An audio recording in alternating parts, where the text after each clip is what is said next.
Martin, the Royal Agricultural Society developed a 5-year strategic plan last year, and as part of that you're developing a master plan and you want to increase the education component of that. Tell us a bit about the education facility here at the moment. We believe education in agriculture is critical really to the future of agriculture in this state. So we've developed a school incursion program which has been running for 3 years, and we go out to about 30 schools each year, and we fund that directly from the Royal Agricultural Society. And we've also become involved in the Primary Industries Education Foundation, which is nationwide, and that is in an attempt to obtain a subject in agriculture which would be curriculum based Australia-wide. So education in agriculture to me and to the RAS is really a critical move for our future. And how much does that cost the RAS each year?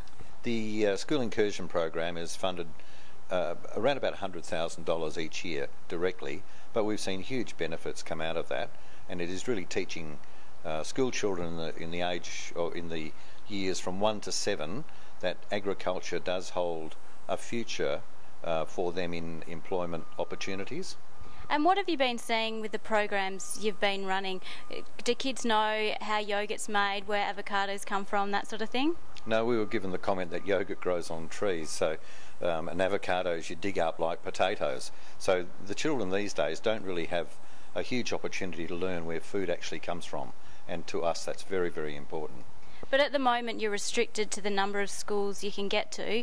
What is in the master plan? What would you like to see education-wise here at Claremont Showground? Yes, we'd like to see auditoriums, meeting rooms, facilities for children to come here and be taught about agriculture, and even to the point whereby we have some animals on site, some crops growing in small areas, and even fruit and vegetables growing, maybe tended to by local community people.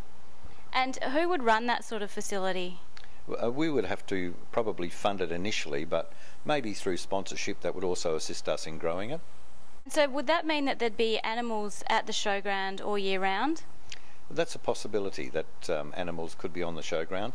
We wouldn't have large animals, but maybe smaller animals, but very, very good videos of animals of a larger nature and agricultural machinery of a larger nature that we couldn't actually have here. Jock, what is your vision for the future of Claremont Showground? Denise, I'm glad you used the word future, because what I was speaking about recently in the media was the future of Claremont Showgrounds. I'm not talking about here and now, I'm talking about a few years' time, and I'm not about wanting to shut the Royal Show. My vision is driven by what the community needs will be in the future, and there's a huge issue with regards to urban sprawl at the present time. So urban sprawl can't be allowed to continue forever, so obviously my vision would include the Claremont Showgrounds at some stage in the future becoming a site for more residential housing, and including, importantly, affordable housing. Has the recent issues with the music festivals prompted this call for housing at the showground? No, Denise, no. This is nothing to do with the music problems, and we only have that with one or two promoters. It's to do with a vision for the future, and we need to start addressing the future now. We can't sit on our hands now and hope the future will take care of itself, because it won't. So we need to take control of the future. We need to have proper planning in place, so we don't have issues like having to re-widen Graham Farmer Freeway or having to rebuild Perth Airport. If we do it properly now, in years to come, we will have it correct, and we will have affordable housing for young people to live in the western suburbs, as we should have. It's no secret that there's been some tension between the council and the RAS with these issues with the music festivals. Do you still think you're working well together to come to an agreement?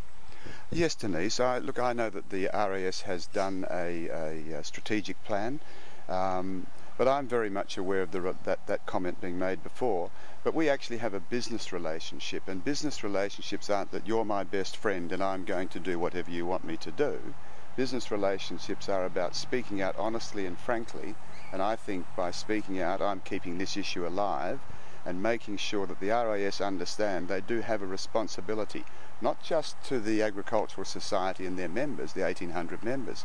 They have a responsibility, as we all do, for the wider community of Western Australia. So does the Claremont Showground have a future here in Claremont? Of course it does in the immediate future, but I don't believe it'll last more than, say, 20 years, because farming increasingly we've got less and less farmers, so I think that their membership base will continue to decline, and they won't be able to rely on the support of the farming community to the extent they can today. And we've got Soundwave coming up on March 4. Are you happy with the preparation and what you've put in place to control festival goers? Look, I am happy with what the town of Claremont's done. I'm not happy with the approval levels given by the Minister. I've written to the Minister as recently as yesterday asking him to review the conditions which he applied in view of the transgressions by the big day out. So I'm hoping the Minister will look at this positively, and if after the caretaker government goes back into being a government, that the Minister will take care of our concerns. Great, thanks Joel. Obviously agriculture is a big part of the showground, but the contentious issue at the moment is the festivals. The Speedway was based here at one point. Do you think the music festivals will be pushed out, not unlike the Speedway?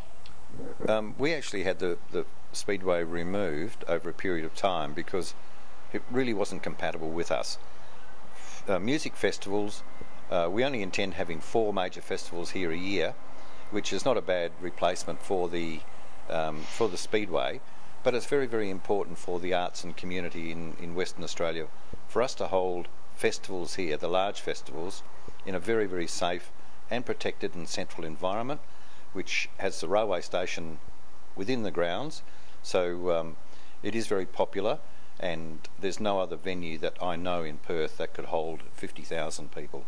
And what are the financial benefits for the RAS to hold the concerts here? The financial benefits are not extreme, but they're very important in allowing us to improve our infrastructure, which is ageing, and to make sure that we have improvements each year, and also to keep the price down for the patrons for the Perth Royal Show, of course. Yeah. And it has been a contentious issue between you guys and the town of Claremont. Has it spoiled your relationship at all, or are you still working together quite well? No, we work together very, very well. It's really the only issue which is a black mark on the relationship. But like, we allow the town of Claremont to utilise some of our facilities free of charge each year. We even had the Christmas party here for the councillors and staff. We do have a very good relationship with them in many, many areas. Royal Agricultural Society has been here since 1902. Is there a future here for you guys in Claremont?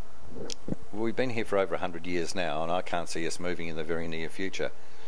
We have 30 hectares of land, which is considerable, and that will come out in the master plan as to how we utilise that land. But certainly the Royal Show will be here for many, many years to come.